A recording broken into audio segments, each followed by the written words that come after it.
وزهق الباطل إن الباطل كان زهوقا আজকে নাহক মিথ্যার অবসান সত্যের আগমন এই মূর্তি বাইর হয়ে যা আল্লাহর পবিত্র ঘরকে পবিত্র করে রেখেছে এই কাফেরেরা মূর্তি ঢুকাই দিয়ে এখানে তারা তাওয়াফ করত আল্লাহর নবীর নাম আল্লাহ দিয়ে মাহি এটা এমন নবী যেটা সমর্থ মূর্তির মূল উৎপাদন করত ঠিক না আল্লাহর নবীর নাম হাসের হাসের মানে ইউহশারুনা الناس على قدمي আমার নবীর নাম হাসের কিয়ামতের দিন সমস্ত মানুষ শুধু নয় পয়গম্বর রাসূল পর্যন্ত আমার সাথে আমার কাছে একত্রিত আমি ছাড়া কোনো সুপারিশকারী নাই আমি ছাড়া কোনো সুপারিশকারী নাই কিয়ামতের দিন সমস্ত মানুষ কিয়ামতের দিন আমার সামনে আমার পতাকার সামনে একত্রিত হবে এই জন্য নবীর নাম হাসের আরেকটার নাম হচ্ছে আকিব আকিব মানে শেষ নবী আমার পরে আর কোন নবী আসবে না আমার নবী শেষ নবী এই জন্য তার নাম আকিব আমার নবীর পরে আর কোন নবী আছে আছে না আমার নবীর পরে আর কোন নবী নাই শুধু নবীর উপর ঈমান আনলে হবে না রাসূলের উপর ঈমান আনলে হবে না তার সাথে সাথে ঈমান আনতে হবে তিনি খাতিমুন নবী তিনি শেষ নবী কাদিয়ানীরা আল্লাহর নবীকে মুহাম্মদ সাল্লাল্লাহু আলাইহি ওয়াসাল্লামকে নবী মানে কিন্তু শেষ নবী মানে না কি মানে না শেষ নবী মানে না এই জন্য তারা কাফের আল্লাহকে মানলে হবে না মুহাম্মদকে নবী মানলে হবে না শুধু তাকে শেষ নবী মানতে হবে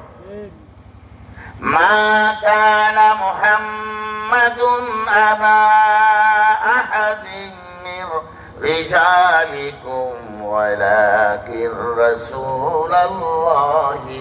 ওয়া খাতামান নবিয়্যিন তিনি খাতামুন নবিয়্যিন তিনি শেষ নবী এরপরে আর কোন নবী আসবে না আল্লাহ তাকে মোহরে নবুয়ত দিয়েছেন কি দিয়েছেন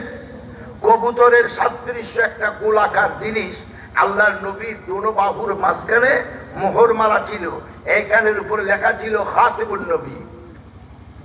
খাতিমুন নবী অর্থাৎ শেষ নবী আল্লাহর নবী যেদিন দুনিয়ায় আসলেন এই মোহরে নবুয়ত নিয়ে আসলেন যেদিন ইন্তেকাল হয়ে গেল সেদিন মোহরে নবুয়ত উদয় হয়ে গেল আল্লাহর নবীর ইন্তেকাল হয়েছে কি হয় নাই দ্বিধাদ্বন্দ্ব ছিল অনেকেই নবী মরতে পারে না নবী মারা যায় না দ্বিধাদ্বন্দ্বে ছিল একজন বুদ্ধিমতী মানুষ তার মোহরে নবুয়ত আছে কিনা এটা একটু কাপড় মোবারক খুলে দেখলাম দেখা যাচ্ছে মোহরে নবুয়ত আর অবশিষ্ট নাই সবাই বুঝলে হেরে উঠলেন আল্লাহর নবীর ইন্তেকাল হয়েছে যেহেতু মোহরে নবুয়ত আর না এই জন্য আল্লাহর নবীর আপনি এইভাবে আল্লাহর নবীর যত নাম আছে এগুলা অনেক লম্বা একজন হচ্ছে মুহাম্মদ আনা মুহাম্মাদুন আমি মুহাম্মদ সাল্লাল্লাহু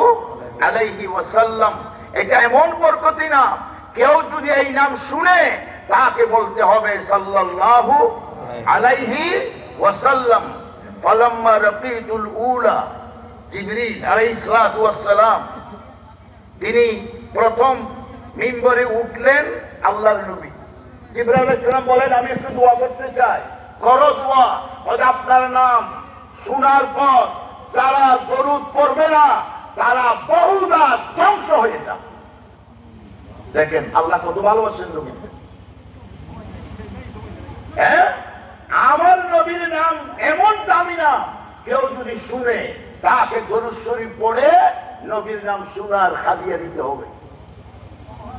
আমরা গুনাহগার কিন্তু আল্লাহ আমাদেরকে এমন একজন নবীর উম্মত করেছেন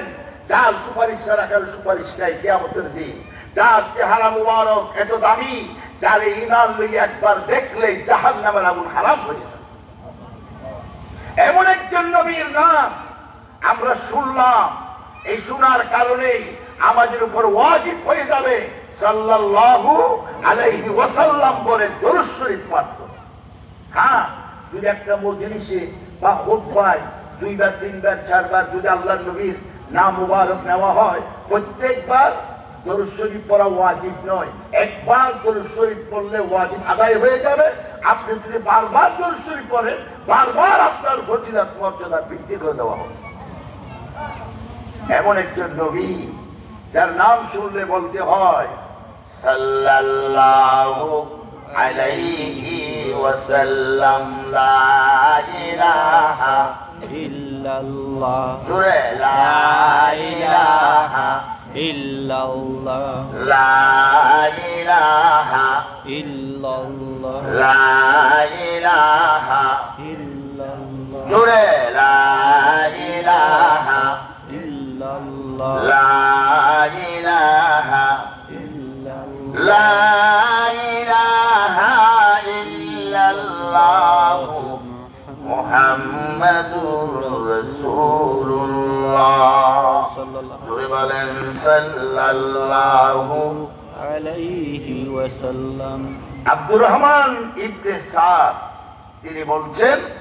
যে আমি আব্দুল্লাহ ইবনে ওমরের সাথে ছিলাম, আমি দেখলাম তার একটি পা কি হয়েছে, চেতনাবিহীন। আর কেন হয় না, অর্ধঙ্গ ব্যায়াম নহয়, এরকম একটা পায়ের চেতনাবিহীন হয়ে গেছে, এটা কোনো হুঁশ নাই, নড়াচড়া করতে পারেন না, হাঁটতে পারেন না, মানে বেসুযোগী